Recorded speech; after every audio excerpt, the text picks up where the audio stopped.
నారా చంద్రబాబు నాయుడు అనే నేను శాసనం ద్వారా నిర్మితమైన భారత రాజ్యాంగం పట్ల నిజమైన విశ్వాసం, విధేయత చూపుతానని, భారతదేశ సార్వభౌమాధికారాన్ని, సమగ్రతను కాపాడుతానని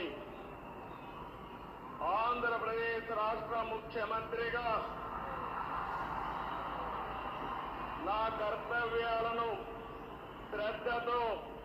అంతఃకరణ శుద్ధితో నిర్వహిస్తానని, భయం గాని, పక్షపాతం గాని, రాగద్వేషాలు గాని లేకుండా రాజ్యాంగాన్ని, శాసనాలను అనుసరించి ప్రజలందరూ